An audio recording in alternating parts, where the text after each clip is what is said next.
몇 년 전까지만 해도 계단 몇 층쯤은 거뜬히 올라가시던 분이 계셨습니다. 오늘 제가 소개할 주인공은 76세의 이재문 박사님입니다. 그분은 서울 서초구에서 40년 넘게 약사로 일하며 수많은 환자들에게 건강 상담을 해오셨죠. 그런데 정작 본인은 70세를 넘기자마자 몸이 급격히 약해졌습니다.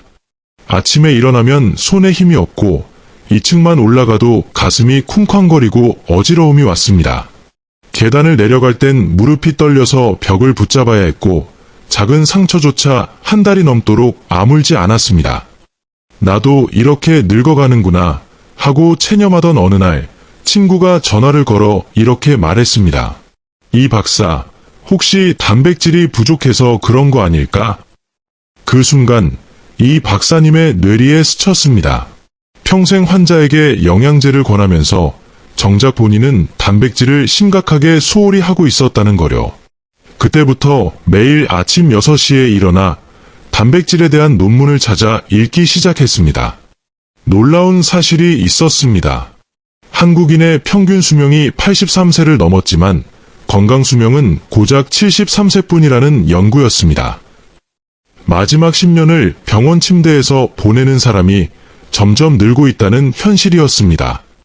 이재문 박사님은 과거 건강검진에서 무릎 관절염, 고혈압, 당뇨 초기 진단을 받았고 의사는 휠체어를 준비하라는 말까지 했습니다. 하지만 그분은 결코 포기하지 않았습니다. 혹시 여러분도 지금 이런 증상을 느끼고 계신가요? 아침에 일어나는 게 힘들고 작은 일에도 숨이 차고 근력이 예전 같지 않은 느낌. 이건 단순히 나이 탓이 아닙니다. 실제로 2024년 한국영양학회 보고서에 따르면 65세 이상 어르신의 73%가 단백질 부족 상태라고 합니다. 더 놀라운 건 그중 80%는 본인이 부족하다는 사실조차 모르고 있다는 것입니다. 단백질이 단순히 근육을 만드는 것이라고 생각하시나요?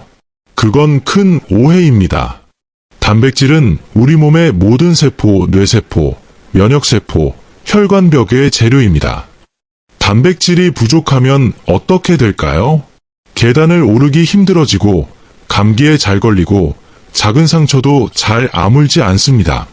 점점 근육이 줄고 뼈가 약해지며 기억력이 흐려집니다.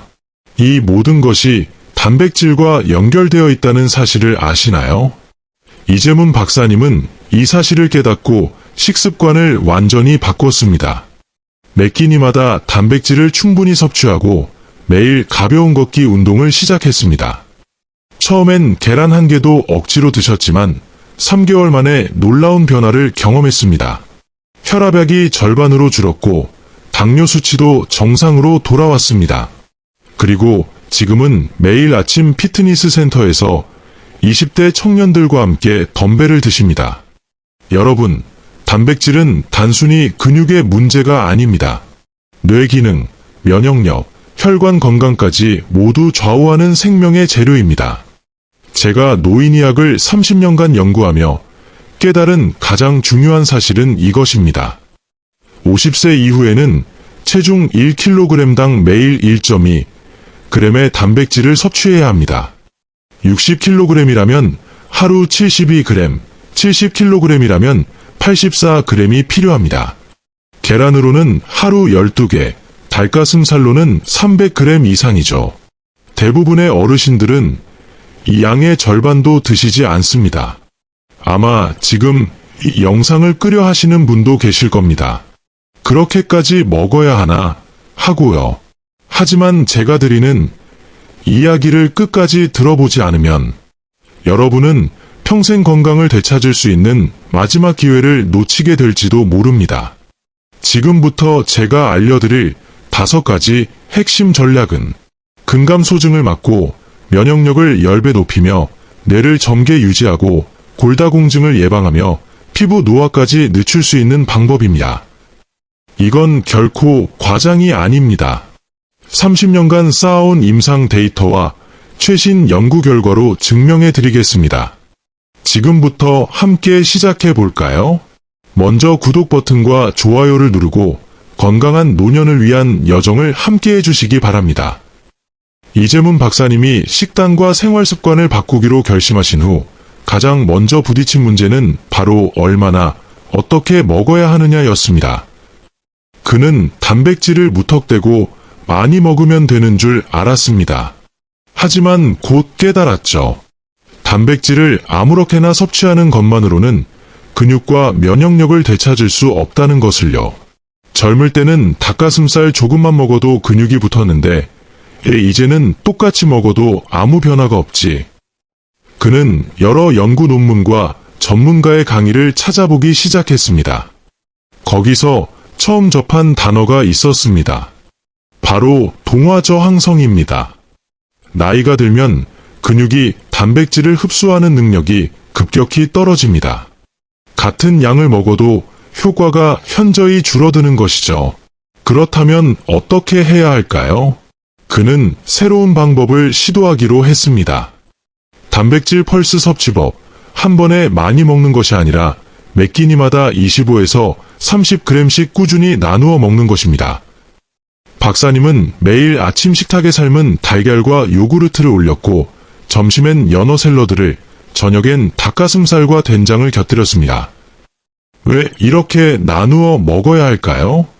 우리 몸은 한 번에 30g 이상의 단백질을 근육으로 전환할 수 없습니다. 나머지는 에너지로 태워지거나 지방으로 저장될 뿐입니다. 또 하나 중요한 것이 있습니다. 모든 단백질이 같지 않다는 것입니다. 류신이 풍부한 완전 단백질을 선택해야 합니다. 계란, 우유, 닭고기, 생선이 대표적이죠. 이재문 박사님은 3개월 동안 이 식단을 지키며 아침마다 몸의 변화를 기록했습니다. 그리고 정말로 어느 날 계단을 오르는데 더 이상 숨이 차지 않는 것을 느꼈습니다. 이게 정말 단백질 덕분일까? 그는 확신이 생기기 시작했습니다. 하지만 변화는 여기서 끝나지 않았습니다. 면역력도 크게 달라졌습니다. 그는 겨울마다 감기에 걸려 고생했지만 이번에는 전혀 아프지 않았습니다. 이유가 뭘까요? 단백질이 면역세포를 만드는데 필수적인 재료이기 때문입니다. 혹시 여러분도 자주 감기에 걸리시나요? 작은 상처가 잘 낫지 않나요? 코로나에 걸렸을 때 회복이 오래 걸리셨나요? 이 모든 것은 단백질 부족과 밀접하게 연관되어 있습니다. 우리 몸의 면역 시스템은 99%가 단백질로 이루어져 있고 항체, 백혈구, 면역세포 모두 단백질이 필요합니다. 더 놀라운 사실은 면역세포는 하루에도 수억 개가 새로 만들어지고 다시 죽어갑니다. 그 과정에 엄청난 단백질이 소모됩니다. 특히 글루타민이라는 아미노산은 면역세포의 연료 역할을 합니다. 하지만 나이가 들면 글루타민 생산이 40%나 감소합니다. 이재문 박사님은 이 부분에서 또 한 번 깨달았습니다. 내가 감기에 자주 걸린 것도, 작은 상처가 잘 안 났던 것도 다 이유가 있었구나. 그는 그날부터 다음 3가지를 철저히 실천했습니다. 첫째, 아침 공복에 단백질 먼저 섭취. 밤사이 고갈된 면역세포 재료를 보충하기 위해서였습니다. 둘째, 발효식품과 함께 단백질 먹기. 김치, 된장, 요구르트는 장내 면역세포를 활성화합니다. 셋째, 비타민 C가 풍부한 과일과 함께 섭취. 비타민 C는 단백질이 면역세포로 전환되는 과정을 돕습니다. 박사님은 매일 아침 계란과 요구르트, 점심에는 연어와 딸기, 저녁에는 닭가슴살과 된장을 함께 드셨습니다. 그리고 6개월 뒤 혈액검사 결과에서 면역 수치가 크게 개선되었습니다. 그는 한 가지 더 중요한 사실을 전해주셨습니다. 아플 때 단백질을 줄이면 안 됩니다. 오히려 평소보다 1.5배 더 먹어야 합니다. 많은 분들이 몸이 아프면 죽만 드시는데 그것은 완전히 잘못된 방법입니다. 바로 이 점이 건강 회복에 결정적인 차이를 만듭니다. 마지막으로 박사님이 강조하신 것이 있습니다. 단백질 조리법. 너무 오래 익히면 단백질이 변성되어 흡수가 떨어집니다. 따라서 반숙이나 가볍게 찐 형태로 드시는 것이 좋습니다. 이야기를 들으면서 혹시 정말 효과가 있을까 의심이 드시나요? 그럼 더 이상 이론만 듣지 마시고 오늘부터 실천해 보세요. 다음 이야기에서는 이재문 박사님이 직접 실천한 운동과 단백질의 조합법을 알려드리겠습니다. 그 비밀이 궁금하시다면 계속 함께 해주세요. 이재문 박사님은 단백질의 중요성을 깨달은 후 혈관 건강과 뇌 건강에 대해 더 깊이 연구하기 시작했습니다. 그는 이렇게 말했습니다. 단백질을 충분히 먹는 것만으로 독감 백신 효과가 무려 30%나 올라갑니다. 백신 접종 전 2주 동안 양질의 단백질을 꾸준히 섭취하면 항체 생성이 훨씬 활발해져요. 그의 친구 중 한 명인 75세 이정숙 할머니는 매년 독감에 걸리셨습니다. 하지만 박사님이 권한 단백질 식단을 실천한 이후 처음으로 겨울을 감기 없이 보내셨습니다. 이 경험은 박사님에게 더 큰 확신을 주었습니다. 심장마비로 갑자기 쓰러지는 분들을 보면 공통점이 있어요. 혈관 나이가 실제 나이보다 20년 이상 늙어 있다는 것입니다. 박사님은 혈관 건강 검사를 받았을 때 의사로부터 충격적인 말을 들었습니다. 혈관 탄력이 또래 평균보다 낮습니다. 지금처럼 관리하면 10년 내에 심각한 위험이 올 수 있습니다. 그때부터 그는 식습관을 바꾸었습니다. 왜냐하면 혈관벽의 70%가 콜라겐이라는 단백질로 이루어져 있고 나이가 들면 콜라겐이 줄어 혈관이 딱딱해지기 때문입니다. 혈관이 단단해지면 혈압이 오르고 심장이 과부하에 걸립니다. 반대로 콜라겐이 충분하면 혈관은 고무줄처럼 탄력을 유지합니다. 혈압이 자연스럽게 내려가고 심장도 편해집니다. 하지만 여기서 끝이 아닙니다. 단백질의 종류가 매우 중요합니다. 동물성 단백질을 많이 섭취하면 호모시스테인이라는 독성 물질이 생겨 혈관벽을 손상시킵니다. 상처난 혈관에는 콜레스테롤이 쉽게 달라붙어 혈관을 막아버립니다. 반면 식물성 단백질은 정반대 효과를 냅니다. 혈관을 깨끗하게 청소해주고 나쁜 콜레스테롤을 몸 밖으로 내보냅니다.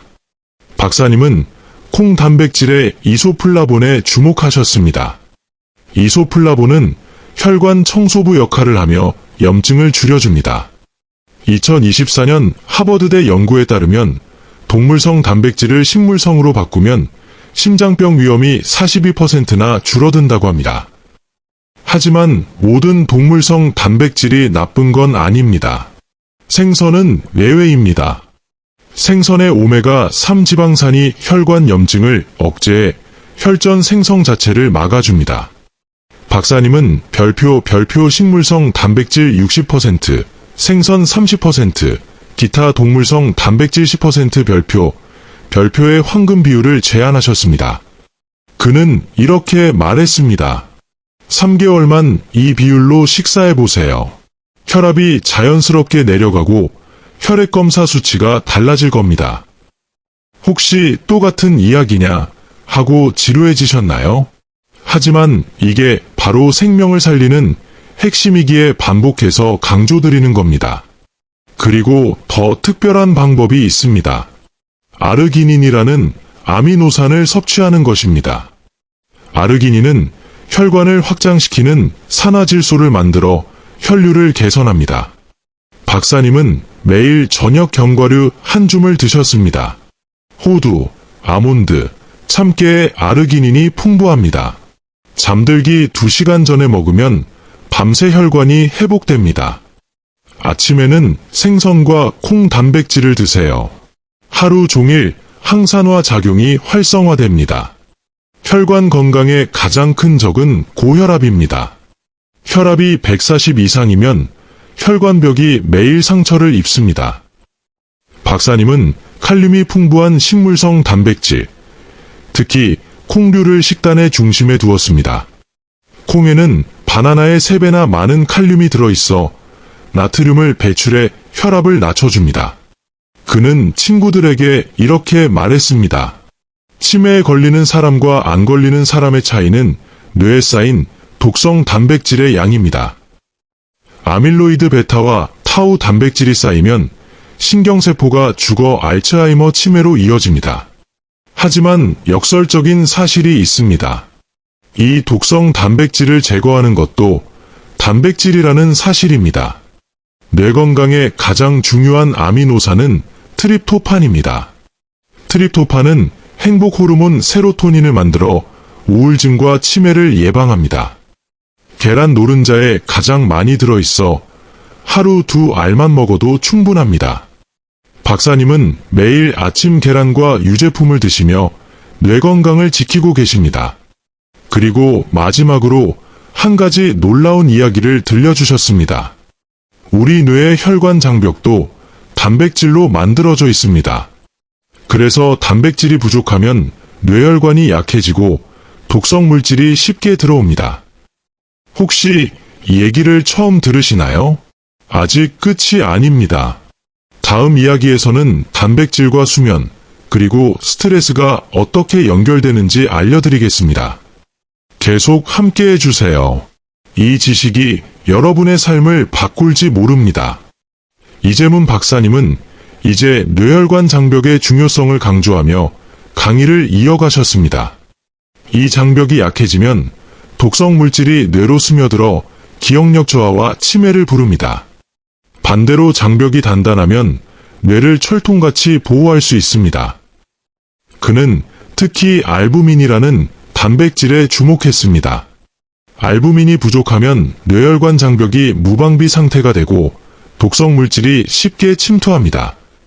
박사님은 아침마다 대구, 명태, 가자미 같은 흰살 생선을 챙겨 드셨습니다. 그 결과 뇌 건강 지표가 눈에 띄게 개선되었죠. 치매를 예방하는 가장 좋은 단백질 섭취법은 아침에 계란과 우유, 점심에는 생선, 저녁에는 콩 요리를 먹는 것입니다. 이 순서가 뇌에 가장 효율적입니다. 박사님은 조리법도 중요하다고 강조했습니다. 너무 높은 온도로 요리하면 단백질이 당화되어 오히려 뇌에 염증을 일으킵니다. 찜, 삶기, 굽기 순으로 조리하세요. 튀김은 피해야 합니다. 그는 하나의 비밀을 더 밝혔습니다. 바로 간헐적 단식과 단백질 섭취의 조합. 16시간 공복 뒤 처음 식사로 고품질 단백질을 먹으면 뇌의 청소 시스템, 오토파지이 활성화됩니다. 공복 상태에서 단백질을 보충하면 청소 효과가 극대화됩니다. 이때 뇌는 새롭게 태어납니다. 또한 트립토판이 풍부한 계란 노른자 덕분에 박사님은 아침마다 행복 호르몬 세로토닌을 채우셨습니다. 그는 늘 이렇게 말씀하셨습니다. 계란 노른자 2개만으로 아세틸콜린 생성량이 40% 늘어납니다. 아세틸콜린은 기억력과 학습의 열쇠입니다. 그러면서도 박사님은 지금 멈추면 치매를 막을 가장 강력한 비밀을 놓치게 됩니다.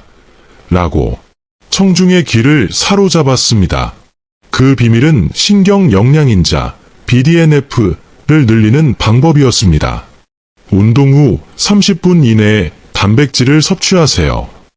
운동이 뇌를 깨우고 단백질이 재료를 공급해 뇌가 새로워집니다. 그는 근거 없는 이야기가 아니라고 강조했습니다. 2024년 네이처지에 발표된 연구 결과입니다.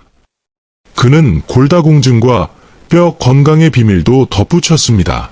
80대 환자 중 골절로 응급실에 오신 분들은 뼈만 약한 게 아닙니다. 뼈 속 신경까지 죽어 있어 고통을 못 느낍니다. 이게 골다공증의 무서운 점입니다. 박사님은 김옥분 할머니 사례를 들려주셨습니다. 할머니는 매일 칼슘제를 드셨지만 골밀도는 20대 여성의 절반도 안 됐습니다. 이유는 단백질 부족이었습니다. 뼈의 30%는 콜라겐 단백질로 이루어져 있습니다. 철근 없는 시멘트 집은 금방 무너집니다. 단백질 없이 칼슘만 먹으면 뼈도 그렇게 됩니다. 하지만 그는 경고했습니다. 단백질도 지나치면 안 됩니다. 체중 1kg당이 g을 넘기면 소변으로 칼슘이 빠져나갑니다. 그래서 그는 칼슘, 단백질 1 황금 비율을 지킬 것을 강조했습니다. 칼슘 1000mg에는 단백질 50g이 적당합니다. 이 비율이면 칼슘 흡수율이 80%까지 올라갑니다. 뼈 건강의 최고는 족발, 곰탕의 끈적한 젤라틴, 콜라겐을 보충해 뼈, 골격을 튼튼하게 합니다. 그는 박철수 할아버지 사례도 소개했습니다. 곰탕과 비타민 D, 햇볕, 등푸른 생선, 이 네 가지가 뼈를 지켜줍니다. 마지막으로 박사님은 이렇게 말씀하셨습니다. 마그네슘도 꼭 챙기세요. 부족하면 칼슘이 혈관에 쌓여 혈관 석회화가 생깁니다. 다음 이야기에서는 마그네슘과 비타민 K2의 뼈 보호 메커니즘을 알려드리겠습니다. 지금 멈추면 뼈 건강의 진짜 비밀을 놓치게 됩니다. 정만식 할아버지의 사례를 들려드리자 청중들은 숨죽이고 귀를 기울였습니다. 할아버지는 올해 83세인데도 혈액 검사 결과가 50대 수준이었어요. 비결이 뭘까요? 바로 단백질을 일정하게 나누어 섭취하는 생활 습관이었습니다. 이재문 박사님은 잠시 말을 멈추고 청중의 눈을 바라보며 물었습니다. 여러분은 지금 하루에 얼마나 단백질을 드시나요? 그리고 언제 드시나요? 많은 어르신이 단백질이 중요하다는 걸 알면서도 타이밍과 조합, 꾸준함을 실천하지 못해 효과를 못 보십니다. 박사님은 특히 마그네슘과 비타민 K2의 중요성을 강조했습니다. 마그네슘이 부족하면 칼슘이 뼈로 가지 않고 혈관에 쌓입니다. 결국 혈관 석회화가 생겨 심장병 위험이 2배로 올라가죠. 그는 테이블 위에 견과류와 씨앗, 시금치를 올려두고 보여주었습니다. 이 음식들에 마그네슘이 풍부합니다. 매일 한 줌씩 드세요. 그러면서 청중을 놀라게 할 이야기를 꺼냈습니다. 뼈를 망가뜨리는 최악의 습관이 뭔지 아십니까? 바로 탄산음료입니다. 콜라 한 캔이면 하루 칼슘의 절반이 사라진다고 하시더군요. 카페인도 마찬가지입니다. 하루 3잔 이상의 커피는 뼈에 독약이 됩니다. 그는 다시 미소 지으며 말했습니다. 하지만 걱정 마세요. 뼈를 다시 젊게 만드는 비밀 무기가 있습니다. 바로 점프 운동입니다. 박사님은 직접 일어나 시범을 보이셨어요. 하루에 10번만 제자리에서 가볍게 뛰어보세요. 뼈에 충격이 가해져 새로운 세포가 만들어집니다. 어르신들이 지겨워하지 않으실까 걱정하며 박사님은 조용히 웃었습니다. 같은 얘기를 반복한다고 지루하실 수 있어요. 그런데 골다공증은 한 번 오면 되돌리기 어렵습니다. 예방이 최선이에요. 그는 머리카락 이야기도 꺼냈습니다. 머리가 하루에 100개 이상 빠지면 단백질 부족 신호입니다. 머리카락의 95%는 케라틴이라는 단백질로 이루어져 있어요. 77세 이순덕 할머니 사례도 들려주었습니다.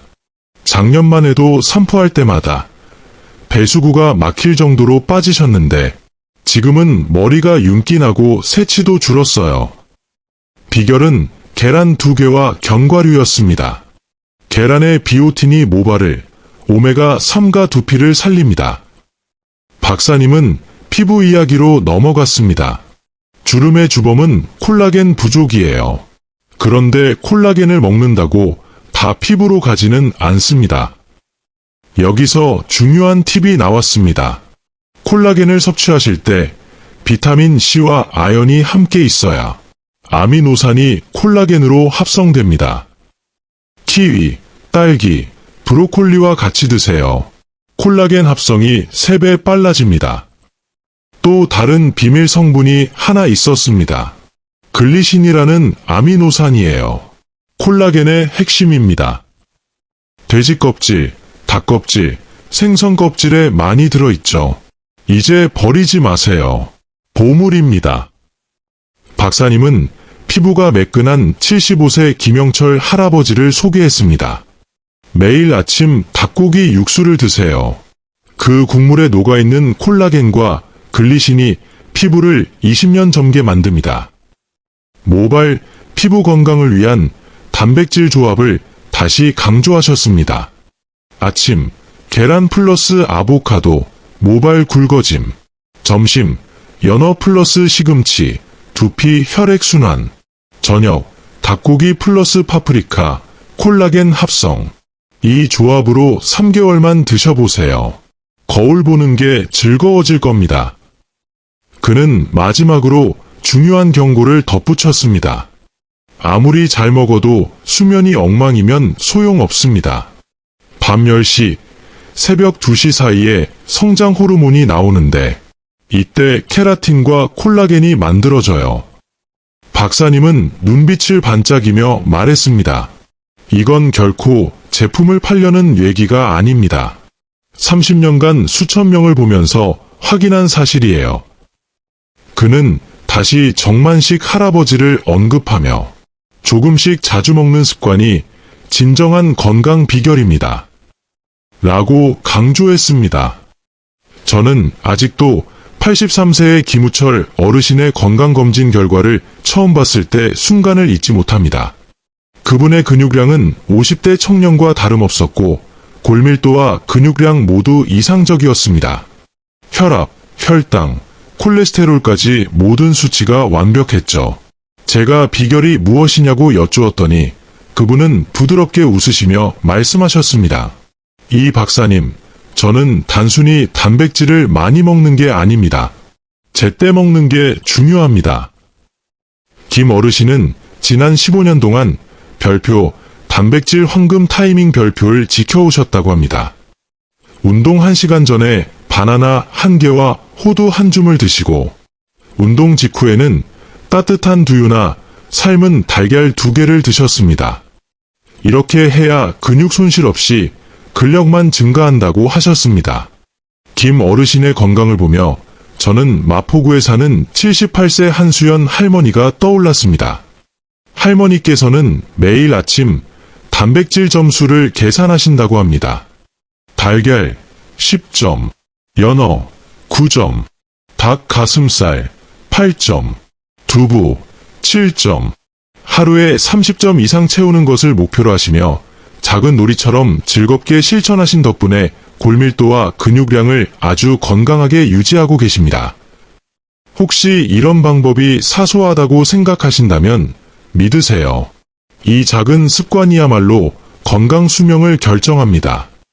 하지만 많은 환자분들이 모르시는 중요한 사실이 있습니다. 우리가 자주 먹는 음식과 음료가 단백질 흡수를 방해할 수 있습니다. 녹차, 커피, 와인에 들어있는 타닌 성분은 단백질과 결합해 흡수를 방해합니다. 손가락을 오른쪽으로 식사 1시간 전에는 음료들을 피하세요. 반대로 마늘, 생강, 양파에 있는 황화합물은 단백질 소화를 촉진합니다. 고기를 드실 때 레몬즙을 살짝 뿌리는 것도 아주 좋은 방법입니다. 산성 환경이 단백질 분해를 더 잘 돕거든요. 최근에는 단백질 보충제를 드시는 분도 많지만 저는 항상 말씀드립니다. 자연식품이 가장 안전합니다. 인공 감미료가 들어간 제품은 장내 균형을 깨트리고 염증을 일으킬 수 있습니다. 그리고 하나 더 아주 간단하지만 효과적인 팁을 드리겠습니다. 식사 순서를 바꾸세요.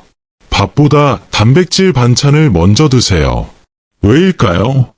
단백질을 먼저 섭취하면 포만감이 빨리 찾아와 과식을 막아줍니다. 혈당 상승이 완만해져 혈관 건강을 지킬 수 있습니다. 제가 지난 30년간 수많은 환자를 진료하며 깨달은 한 가지 진리. 나이가 들어서도 건강을 유지하는 분들은 모두 단백질을 생활의 일부로 삼으셨습니다. 반면 단백질 섭취를 소홀히 한 분들은 혈압약, 심장약, 지팡이에 의존하게 되셨습니다. 이것은 결코 우연이 아닙니다. 과학적으로 명확한 인과관계가 있습니다. 마지막으로 오늘 꼭 기억하셔야 할 5가지 핵심 원칙을 정리해 드리겠습니다. 키캡1 50세 이후에는 체중 1kg당 1.2g의 단백질을 매일 섭취하세요. 손가락을 오른쪽으로 이것만 지켜도 근감소증의 90%를 예방할 수 있습니다. 키캡2 아침 공복에 단백질부터 드세요. 밤새 고갈된 면역세포의 재료를 즉시 보충해주는 것입니다. 키캡3 심혈관 건강에는 식물성 60% 플러스 생선 30% 플러스 기타, 동물성 10%의 황금 비율을 실천하세요. 손가락을 오른쪽으로 단 3개월만 꾸준히 하시면 혈압이 자연스럽게 내려갑니다. 키캡4 치매 예방을 위해 달걀, 생선, 두부를 시간대별로 나눠 드세요. 뇌 청소 시스템이 활성화되어 독성 단백질 축적을 막아줍니다. 키캡5 골다공증과 피부 노화를 함께 방지하려면 젤라틴 식품과 비타민C를 함께 드세요. 혹시 아직도 의심스럽다면 단 3개월만 실천해보세요. 아침에 가뿐하게 일어나 계단을 오르면서 숨이 덜 차는 변화를 느끼실 겁니다. 감기에 잘 걸리지 않고 혈압약과 당뇨약을 줄일 수 있을지도 모릅니다. 저는 올해 73세입니다. 그렇지만 매일 병원에서 10에서 12시간씩 환자를 진료합니다. 30대 젊은 의사들보다 더 건강하게 일할 수 있습니다. 왜일까요? 오늘 말씀드린 단백질 섭취법을 20년 넘게 실천해왔기 때문입니다. 제 아내도 형제들도 같은 방법으로 건강을 지키고 있습니다. 여러분도 늦지 않았습니다. 내일부터 해야지 미루지 마세요. 지금 바로 냉장고 문을 열어 달걀이나 우유를 꺼내 드세요. 작은 실천이 큰 변화를 만들어냅니다. 저 이재문 박사, 여러분의 건강한 100세 인생을 진심으로 응원합니다. 이 영상이 도움이 되셨다면 구독과 좋아요, 알림 설정까지 눌러주세요. 그리고 단백질 실천 후의 변화를 댓글로 공유해주세요. 함께 건강한 삶을 만들어 갑시다.